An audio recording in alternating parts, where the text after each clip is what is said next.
ज्यादा खराब है। इसलिए सब कांग्रेसियों को एकजुट होके और बीजेपी से मुकाबला करना चाहिए, ताकि आगे आने वाले समय में भी कांग्रेस दोबारा आए। आपने उस दिन भी कहा था मानेसर से आए थे कि गहलोत मेरे नेता है। आज भी कह रहा हूं, जो पार्टी हाईकमान ने माना है, हाईकमान ने नेता माना है, उसको एमएलए को भी मानना पड़ेगा। वैसे आपने कहा कि फिलहाल अभी कुछ होने वाला नहीं है, आपने अभी कहा कि फिलहाल अभी कुछ होने वाला नहीं है, तो क्या उम्मीद करें कैबिनेट? मैं तो आपकी भाषा को समझ के बोल रहा हूँ कि अभी कुछ होने वाला नहीं है। आज लिखा है कि 2 महीने कुछ होने वाला नहीं है। मुख्यमंत्री किसी से मिल भी नहीं रहे हैं 2 महीने तक, तो आप अंदाज लगा लीजिए कुछ होने वाला है क्या। अब तो ये कोविड की जो तीसरी लहर है वो आने की संभावना है, उसको देखते हुए पहले उससे लड़ने की तैयारी कर रहे हैं। तो सियासत की दूसरी लहर नुकसान करेगी नहीं करेगी? क्या सियासत की जो ये दूसरी लहर है ये नुकसान करेगी कि नहीं करेगी? इस सियासत की दूसरी लहर है, ये लहर धीरे धीरे धीरे धीरे ठंडी पड़ जाएगी। मैं मेरे अनुभव से बता रहा हूँ, मैंने भी बहुत झगड़े देखे हैं, बहुत क्रांति। मेरी भी इच्छा थी, इनकी तो मंत्री बनने की इच्छा है, मेरी मुख्यमंत्री बनने की इच्छा थी, पर इच्छा कई बार दमन करनी पड़ती है। तो ये इच्छा पायलट साहब की मुख्यमंत्री बनने की पूरी होगी क्या?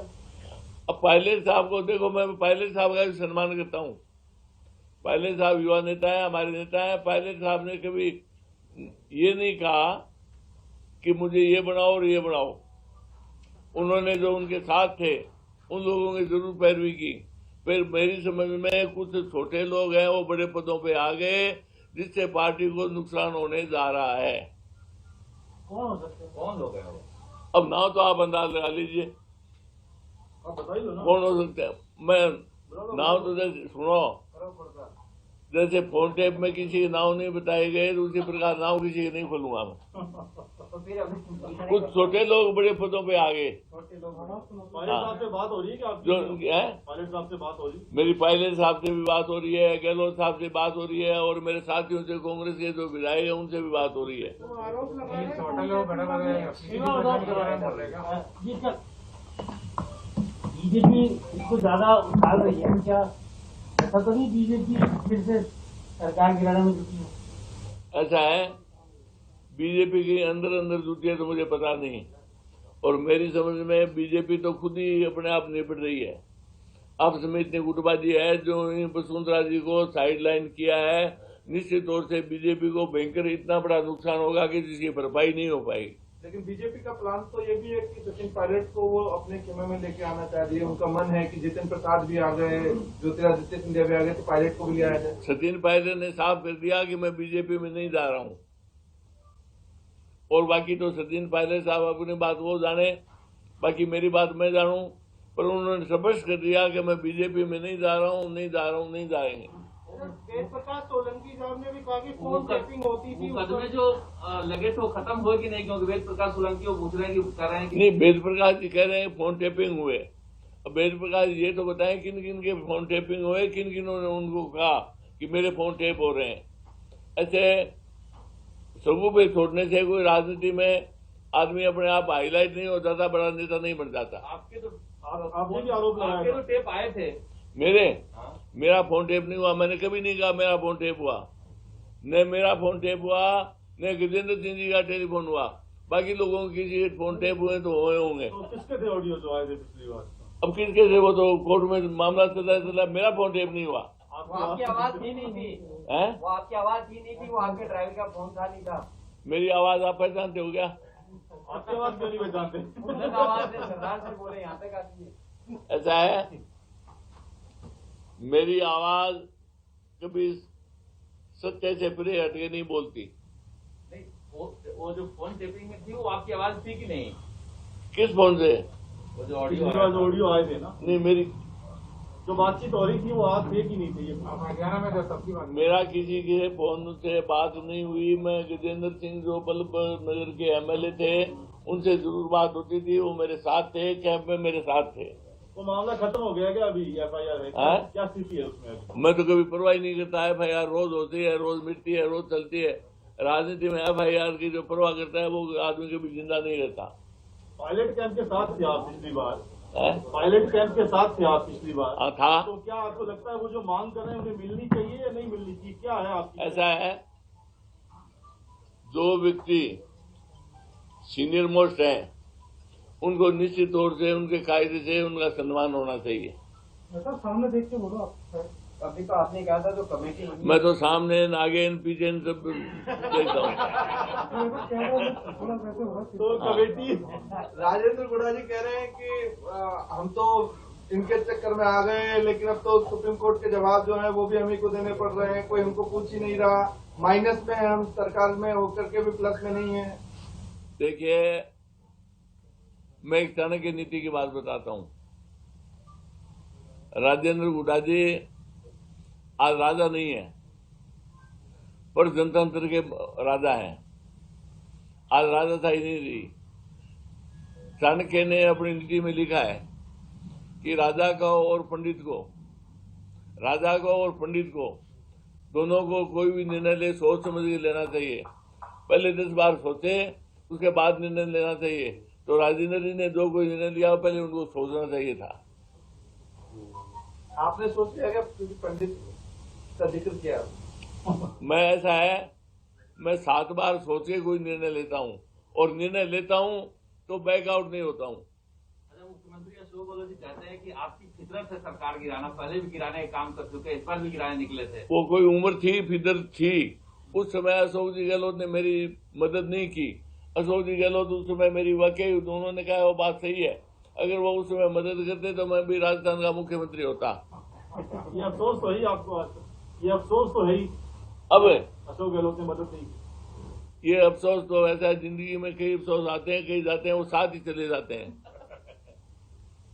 अगर पायलट खेमा आपको मुख्यमंत्री बनाने के लिए प्रयास करे, हाँ, तो आप भी प्रयास करेंगे क्या?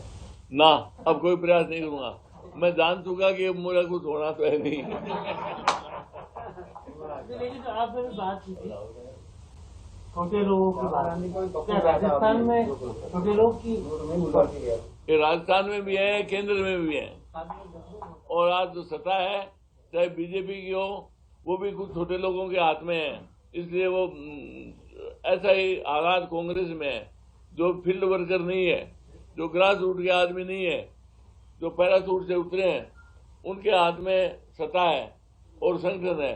इसलिए निश्चित तौर से इन पे विचार होना चाहिए। पंडित जी आपने एक बात सही वो भी कही थी कि राहुल गांधी जोकर, आपकी बात सही हुई, 2 बार हार गई कांग्रेस, आपके बात में दम था कि जोकर है। ऐसा है, ये गोवर्धन जी बहुत बड़ा मामला है।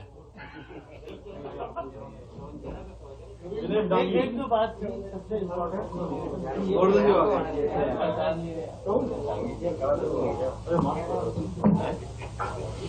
न्यूज खराब है क्या?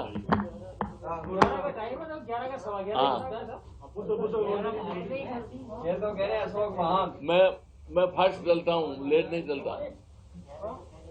चलो आओ, और अशोक जी ने क्या अच्छे काम किए। भीमाराम चौधरी को लेकर आप क्या कहेंगे? आपके साथ के नेता रहे, वो जो इश्यूज उठा रहे हैं, जो मांग उन्होंने की है पार्टी की, उसको लेकर क्या कहेंगे? ऐसा है, भीमाराम ये सज्जन आदमी है और भले आदमी है। मेरे साथ वो 6 बार MLA रहे हैं, 6 बार MLA रहे हैं। मैं उनसे 1 टर्म ज्यादा हूँ, पर हेमाराम जी के बारे में कोई ये करप्शन का आरोप लगा नहीं सकता। वो भावुक व्यक्ति हैं। किन्हीं कारणों से बाड़मेर की राजनीति, जिले की राजनीति, जैसलमेर की राजनीति और राजनीति निश्चित तौर से उनको कहीं तकलीफ दे रही है। आप भी ब्राह्मण नेता, राजस्थान के ब्राह्मण महासभा के संरक्षक हैं। जतिन प्रसाद यूपी के ब्राह्मण नेता हैं, वो बीजेपी में चलेंगे, और ये जो सेकंड लाइन है कांग्रेस की, इनको राहुल गांधी की टीम कहा जाता था, एक करके छिटकते जा रहे हैं। बीजेपी इनको दे रही है बड़े पदों पे। अब यूपी का मामला यूपी जाने, जितिन प्रसाद जी का मामला जितिन प्रसाद जी जाने। और मैं तो राजस्थान में विशेष तौर से ब्राह्मणों के लिए मुख्यमंत्री जी से आपके माध्यम से मांग भी करता हूँ कि यूपी कल्याण बोर्ड का निश्चित तौर से गठन होना चाहिए, और आंध्र की और कर्नाटक की तरफ पे होना चाहिए, ताकि ब्राह्मणों की आज जो स्थिति है उस पर विचार हो और निश्चित तौर से ब्राह्मणों का बढ़ाओ। ये जो पूरा सीन चल रहा है अभी, चाहे वेद प्रकाश के बयान आए, चाहे और सारे नेताओं के बयान आए, इस पर एक बार दोबारा आप बता दीजिए, आप क्या फील करते हैं इस पूरे घटनाक्रम? ऐसा है, मेरी समझ में कुछ व्यक्ति अपने आप को हाईलाइट करने के लिए किसी प्रकार का सगुआ फेंक देते हैं ताकि वो व्यक्ति चर्चा में रहे। नहीं, वो कह रहे हैं कि उनके काम नहीं हो रहे। कल हरीश मीणा ने कहा और कई जो विधायक हैं सचिन पायलट जी के साथ में है, वो कह रहे हैं कि हमें टारगेट करके कि वो पायलट के साथ है इसलिए उनको टारगेट करके उनके काम नहीं किए जा रहे हैं। हरीश मीणा ने भी कहा कि पायलट के साथ होना कांग्रेस के खिलाफ होना नहीं है। हमारे से तो जो वादे किए थे मुख्यमंत्री ने निश्चित तौर से पूरे हो रहे हैं, विकास के काम हो रहे हैं। मेरे यहाँ 100 बेड का हॉस्पिटल हो गया, महिला महाविद्यालय हो गया, एटीजे कोर्ट हो गया। ये जो हमने मांग की थी वो निश्चित तौर से पूरी होती जा रही है। इसीलिए गए थे क्या आप मानेसर, इसी मांग के लिए? मानेसर इसी मांग के लिए गए थे क्या आप? कौन है? मानेसर गए थे तो इन्हीं मांगों के लिए गए थे? मेरे काम नहीं हो रहे थे इसीलिए गया था, और जब बैठ के समझौता हो गया कि तुम्हारे विकास के काम होंगे तो मैं तो क्षेत्र के विकास के कार्य चाहता हूँ और मेरी कोई महत्वाकांक्षा नहीं है। तो भंवर जी अब आपके नेता नहीं है सचिन पायलट कुल मिलाकर? देखिए, मेरे तो सभी माननीय विधायक हैं, वो मेरे साथी हैं, वो भी मेरे से जो सीनियर हैं वो सब नेता हैं, और सचिन जी पायलट को भी नेता मानता हूँ। अशोक जी गहलोत उनसे सुपर हैं, वो मुख्यमंत्री है तो उनको नेता तो मानना ही पड़ेगा, नेता है, और सचिन जी को भी उनको नेता मानना पड़ेगा। बोला जी, आज अगर शक्ति परीक्षण होता है आपके सामने ये चूज करने का मौका आता है कि अशोक गहलोत और सचिन पायलट, आप किनको चूज करेंगे? ये काल्पनिक बात है, इसका कोई जवाब नहीं है। तो आपको लगता नहीं है मंत्रिमंडल फेरबदल हो, विस्तार हो, कोई जरूरत? समय आने पर होगा। मैं पहले कह चुका कि 9 अनार और 25 बीमार, अब किसको लें? बसपा वालों को लें, जो उनके साथ कैंप में जैसलमेर रहे उनको लें, निर्दलीयों को लें, सचिन जी पायलट के साथ हैं उनको लें, वो सब सोच समझ के मुख्यमंत्री को अपने विवेक से निर्णय लेना पड़ेगा। राजेंद्र गुड़ा कह रहे हैं कि बसपा वाले जो और 10 वो नहीं होते तो अब तक तो पुण्यतिथि बन चुकी होती। आप सीनियर हैं, कोई फॉर्मूला आपने सुझाया हो मुख्यमंत्री को कि ये जो पूरा असंतोष है इसको कैसे दूर किया जाए? मुख्यमंत्री जी स्वयं समझदार हैं, तीसरी बार मुख्यमंत्री हैं और पूरे हिंदुस्तान में अपनी राय देते हैं। प्रधानमंत्री जी को भी अपने मन की बात कहते हैं और उसको मनवाते भी हैं, इसलिए मुख्यमंत्री जी को राय देने की स्थिति भी है नहीं। मुख्यमंत्री जी अपने आप अपने विवेक से सारा निर्णय लेंगे। मुख्यमंत्री जी 2 महीने के लिए कह रहे हैं कि डॉक्टर्स ने उनको सलाह दी हो किसी से मिलेंगे भी नहीं। ऐसे माहौल में जब आपके पार्टी के विधायक हैं उनमें असंतोष है, वो लगातार डिमांड कर रहे हैं, आपको क्या लगता है मुख्यमंत्री को ऐसे माहौल में अलग रहना चाहिए या सामने आकर के मिलना चाहिए लोगों से? ऐसा है, जो स्थिति पैदा हुई है इसको मेरी समझ में कुछ तो बढ़ा चढ़ा के बोला जा रहा है। थोड़ा बहुत असंतोष तो हो सकता है, सभी लोगों की अपनी महत्वाकांक्षा होती है। एक बार एमएलए बनाए उसकी भी महत्वाकांक्षा है और 7 बार बनाए उसकी भी महत्वाकांक्षा है। इसलिए महत्वाकांक्षा को मुख्यमंत्री किस प्रकार शांत करेंगे वो मुख्यमंत्री का काम है। आपको सर क्या लगता है, क्योंकि जो नई पीढ़ी है वो कांग्रेस को एक अलग तरीके से देख रही है कि कांग्रेस में आने की बजाय स्थितियां ये हो रही है कि यहाँ तो पलायन हो रहा है, कभी कोई छोड़ के जा रहा है, कभी कोई छोड़ के जा रहा है। आप वरिष्ठ हैं, अनुभवी हैं, कोई सुझाव दिया अपनी पार्टी के नेताओं को कि जो पार्टी की मौजूदा स्थिति है, देश आपको एक अल्टरनेटिव तौर पर दे रहा है? निश्चित तौर से मैं तो ये कहना चाहता हूँ कि पुनर्विचार करना होगा, पुनर्गठन करना समय रहते हुए। ऐसा कोई होने वाला है नहीं कि सरकार को कोई खतरा हो। राजस्थान में सरकार को कोई खतरा नहीं है। इस प्रकार की न्यूज आती रहती है, जाती रहती है, समय बदलता रहता है। अब लोगों का असंतोष अपने आप खत्म हो जाएगा। क्या आप ये बताओ, सभी मंत्री बन जाएंगे क्या? ये बात 1 साल पहले आपको पता था ना कि 1 साल तो सारे मंत्री नहीं बन सकते, मानेसर तो बैठे आप। ऐसा है, मैं मंत्री बनने के लिए उस समय भी नहीं गया जब मेरी मुख्यमंत्री की इच्छा पूरी नहीं हुई तो मैं मंत्री बनने के लिए क्या करता। अब बुढ़ापे की शादी किस काम की है? इसलिए मुझे तो ये सब नहीं चाहिए। मुझे तो मेरे क्षेत्र का विकास चाहिए, क्षेत्र के विकास के कार्य चाहिए, और क्षेत्र के जो कार्य होते हैं तो निश्चित तौर से अगली बार मैं 7 बार जीता हूँ, अगली बार भी विकास के काम होंगे, पब्लिक की मेहरबानी से जीत के आऊंगा। आपकी प्रेस कॉन्फ्रेंस की प्रेरणा स्रोत आपको अचानक कैसे मिला? आज की प्रेस कॉन्फ्रेंस का प्रेरणा स्रोत क्या है? आप क्या मैं ये कहता हूँ कि आज की तारीख में जो ये बैठ के गुटबाजी पैदा कर रहे हैं उनको निश्चित तौर से शांत रहना चाहिए। गुटबाजी कौन पैदा कर रहा है? कौन है गुटबाज? कौन है? मतलब सचिन पायलट के साथ वाले हैं? ये अखबारों में आ रहे हैं, वो देख लो। कभी तो किसी का स्टेटमेंट आ रहा है, कभी मेरी सभी से अपील है कि कांग्रेस में एकजुट होकर रहना चाहिए। कांग्रेस को क्या आत्मंथन करना चाहिए बड़े लेवल पे, क्योंकि जिस तरीके से जितिन प्रसाद गए, ज्योतिरादित्य सिंधिया गए, सचिन पायलट का भी हृदय परिवर्तन होने जा रहा है। धीरे धीरे लोग कह रहे हैं ऐसा कि पार्टी में शामिल होंगे, बीजेपी में जाएंगे, कयास चल रहा है। तो क्या कांग्रेस पार्टी को आत्मंथन करने की जरूरत है? इसका तो मैं सचिन पायलट का तो पहले कह चुका आपको कि कोई बीजेपी में नहीं जा रहे हैं। और राष्ट्रीय स्तर पे क्या हो रहा है, अब तृणमूल से मुकुल राय गए, वापस आ गए, कहते हैं 33 MLA वापस आएंगे। आज बिहार में क्या हुआ, चिराग पासवान को अकेला छोड़ दिया। ये राजनीतिक उथल पुथल तो पूरे हिंदुस्तान में चल रही है और ये पहले से चलती आई है, चलती रहेगी और चलेगी। राहुल गांधी आपकी नजर में पहले जोकर थे, तो जोकर से उनकी छवि कुछ सुधरी है अभी कि नहीं सुधरी? ऐसा है, अब मैच्योर हो गए हैं। कब हुए? कैसे हुए, किस तरह हुए? कब हो गए? वो किसे तो धीरे धीरे सुनो, अपने आप है ना, अनुभव एक दिन से नहीं होता। जो ही राष्ट्रीय लेवल की राजनीति देखी, मेरी समझ में अब उनके सारी स्थिति समझ में आ गई कि किस प्रकार संगठन को चलना है। जो कांग्रेस की जो स्थिति हो रही है उसको निश्चित तौर से सुधार करने में लगे हुए हैं। उन्हें फिर से अध्यक्ष बना देगा, उन्हें फिर से अध्यक्ष बनाना चाहिए राहुल गांधी को। है राहुल गांधी फिर से अध्यक्ष बने, ये प्राय तो मांग यही है। आप भी यही चाहते हैं? हैं? आप भी यही चाहते हैं राहुल गांधी अध्यक्ष बने? आप भी चाहते हैं तो मैं भी चाहता हूँ। आप चाहते हैं, नहीं चाहते? आपके जाने से होगा, हमारे जाने से नहीं होगा। हम तो तीसरा आप पार्टी के नेता तो है। आपके जाने से होगा, तो उनके सुशांत के जाने से नहीं होगा। ऐसा है, निश्चित तौर से कांग्रेस का जनमत चाहता है, वो भी मैं चाहता हूँ। राहुल गांधी अध्यक्ष बनने चाहिए ना? हाँ, बनने चाहिए। बाबा जी, आपने जो कहा ये गुटबाजी जो पैदा कर रहे हैं, इन लोगों को आपने फोन करके समझाया क्या? हाँ जी, सब ऐसा है, इस समय में जो कोविड जैसी महामारी है उससे लड़ने जा रहे हैं तो अंदरूनी लड़ाई बंद करनी चाहिए। यही मेरी सभी भाइयों से अपील है। एक तो आपके जो विधायक है वो फोन करके हैं? कहानी क्या पायलट जी को और बाकी लोगों को फोन करके कहानी क्या आपने हरीश मीणा जी को? बाकी मिलते हैं, बात होती है, ऐसा कुछ है नहीं। जितना दिखाई दे रहा है ना, जितना हल्ला है, ऐसा इतना कुछ है नहीं। फोन टेपिंग के आरोप लगा रहे हैं, कई विधायक कह रहे हैं कि उनको आशंका है कि फोन टेप हो रहे हैं। आपको क्या लगता है, क्योंकि अनुभवी हैं आप, सरकारें करती हैं सब?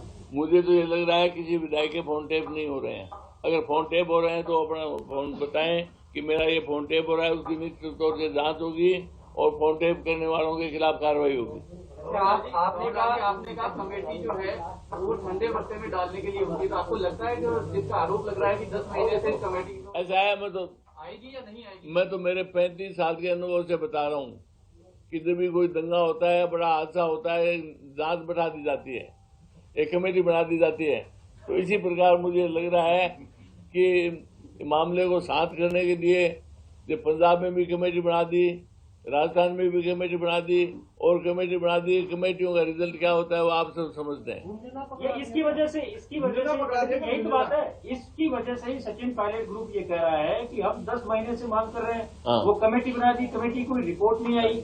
यही हम आपसे पूछना चाह रहे हैं कि ये कमेटियां बना करके जो बीमारी है, कैंसर को आप लास्ट स्टेज पे ले जाते हैं, इसी पे हम सुझाव चाह रहे थे आपका। ऐसा है,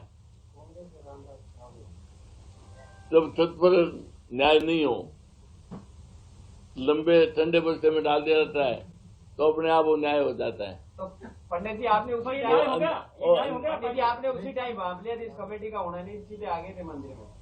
नहीं, कमेटी का होना तो नहीं चाहिए। सुनो, किसी मामले को शांत करना है, आपने उग्र रूप धारण कर रखा है, तो कोई न कोई तो आपको आश्वासन देना ही पड़ेगा ना। जनता ये समझे कि वो जो कमेटी थी वो ठंडे छींटे डालने के लिए बनाई गई थी और कुछ मेरी समझ में कमेटी के एक सीनियर मेंबर का तो स्वर्गवास हो गया, 2 मेंबर रहे और कमेटी के साथ मैं तो ये समझता हूँ कि माननीय मुख्यमंत्री जी को, सचिन पायलट जी को बैठा के कमेटी को निर्णय करना चाहिए। पूरे प्रकरण में आप प्रदेश प्रभारी की भूमिका को कैसे देखते हैं? प्रदेश प्रभारी अपनी भूमिका निभा रहे हैं। विवाद तो शांत नहीं हुआ, लेकिन तो प्रभारी बोल रहे हम अपॉइंटमेंट करेगा, ये करेगा, वो करेगा, कुछ होता नहीं है। ऐसा है, स्टेटमेंट देना और जमीन पे होना ये अलग बात है। तो आपने पहले से समझ लिया था ये कमेटी से कुछ होना नहीं है, इसलिए आपने उसी ग्रुप को छोड़ दिया पहले से। ऐसा है, मैं तो मेरे अनुभव से समझ रहा था कि आखिर होना क्या है। आप भाप गए थे उसी समय। भवन जी, आपका इतना लंबा चौड़ा अनुभव है, 7 बार के विधायक, इनको क्या समझाना चाहते हैं आप अपने अनुभव के आधार पर? मैं ये कहना चाहता हूँ कि समय आने पर सब कुछ होगा। जो जिस पति के काबिल है उनको उस योग्यता के मुताबिक मिलेगा। इसीलिए नहीं मिलना कुछ है नहीं, ऐसा नहीं है, निश्चित तौर से मिलेगा, पर शांत रहना चाहिए, पार्टी में एक रहना चाहिए। सचिन पायलट को क्या कहना चाहते हो आप? इंतजार करें, सचिन पायलट को क्या कहें? सचिन पायलट तो साथ बैठे हैं, वो इंतजार धैर्य बनाए रखें, यही कहना चाहते हैं। है, शांति बनाए रखें, धैर्य बनाए रखें। तो उन्होंने शांति अशांति कहाँ फैला दी? बयानबाजी तो चली रही है। बयानबाजी तो चली रही है, उनके लोग बयान नहीं, उन्होंने ऐसा कोई उनके लोग किसी के बस में थोड़ी हैं। आज पता नहीं, सुनो, सुबह मैं आपके साथ हूँ, शाम को आपके साथ हूँ, आज ये पता नहीं चलता।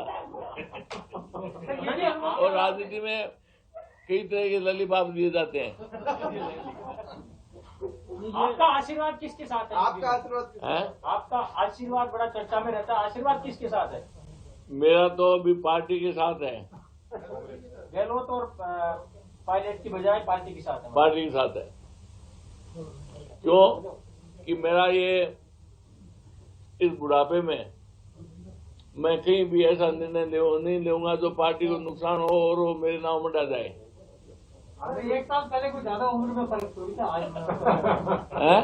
1 साल पहले आपकी उम्र में कुछ ज्यादा फर्क थोड़ी था। ऐसा है, आप आज स्वस्थ हो और कल कोरोना हो जाए, उसके बाद 1 महीने बाद आपसे इंटरव्यू लें तो भाषा में फर्क रहेगा। बाबूलाल जी, आपका ये स्टैंड है कि अशोक गहलोत ही मेरे जैसा है? हाँ है, नेता है, नेता रहेंगे। बाबूलाल जी, आपने कहा एक अनाज 25 बीमार, हाँ। यहाँ तो 200 बीमार दिख रहे हैं। क्या आपको लगता है कि पहली बार, दूसरी बार के अंदर एक फॉर्मूला बनना चाहिए कि ऐसे लोगों को ही मंत्री बनाना चाहिए? ऐसा है, फार्मूला पहले बनना चाहिए। राजनीति में कोई फार्मूला नहीं बनता। दूसरी बार के एमएलए मंत्री बने हुए हैं और 6 बार के, 5 बार के, 7 बार के एमएलए बैठे हैं, पर पार्टी ने दीपेंद्र सिंह जी को भी दिया है, स्पीकर बनाया है, इमाराम जी को भी बनाया है। अगर अछूता रहा तो मैं रहा हूँ, तो मैं कोई मांग ही नहीं कर रहा हूँ। आपकी इच्छा तो है मंत्री बनने की, मंत्रिमंडल विस्तार हो तो? है, मंत्रिमंडल विस्तार होगी, मेरी कोई इच्छा नहीं है मंत्री नहीं बनना चाहते ना। बनता तो मैं आज से 10 साल 15 साल पहले मुख्यमंत्री बन जाता। अब कोई मंत्री की इच्छा नहीं है। तो बनाए तो आप नहीं बनोगे? ना, नहीं बनूंगा। सीएम अगर बनाए आपको कहें, बनाए तो भी मना कर दूंगा। कोई चेयरमैन बनना चाहते हैं? विप्र क्या कहा? चेयरमैन विप्र बोर्ड का चेयरमैन विप्र बोर्ड का चेयरमैन निश्चित तौर से बनाना चाहिए, इनकी घोषणा है। तो निश्चित तौर से मैं ब्राह्मण होने के नाते, ब्राह्मण महासभा का अध्यक्ष होने के नाते ब्राह्मणों के हित में मांग करता हूं कि विप्र बोर्ड का गठन होना चाहिए। धन्यवाद। अब नाश्ता करके जाओ, आप जाओ, नाश्ता लो।